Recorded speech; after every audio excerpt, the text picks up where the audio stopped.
Native protection CSP যে সংগঠন মানবাধিকার সংগঠন যেটা সেটা স্থাপিত হয়েছিল গত 2022 সনের 17 নভেম্বর। এই 17 নভেম্বর আজকে 3 বছর উদযাপন হয়ে যাচ্ছে। আমাদের এই 3 বছরে প্রথম যে কমিটি যেটা ছিল আজকে আবার নতুন কমিটি হবে।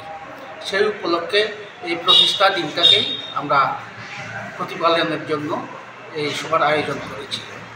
এখানে আমাদের প্রবীণ সাংবাদিক সমাজসেবী স্রোতরঞ্জন খিচা উনি প্রধান অতিথি হয়ে এসছেন। আর সমাজের বিভিন্ন সমাজের ত্রিপুরী মগ তারাও সবাই আর দেব বর্মা আমরা এই সামাজিক সংগঠনের এই যে মানবাধিকার সংগঠনের সদস্য আমরা রাখছি এবং উপদেষ্টা পরিষদেও ওনারা অনেকে থাকবেন, সেটা আপনারা পরে জানবেন।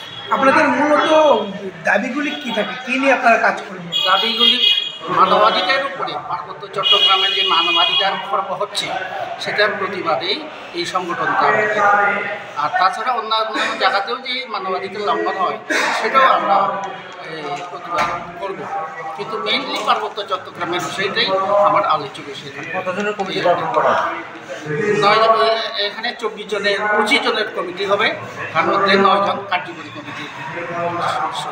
আপনার পরিচয়টা? আমি নিরঞ্জন চাকমা, এসপি সিএসপি যে সংগঠন এটার সভাপতি।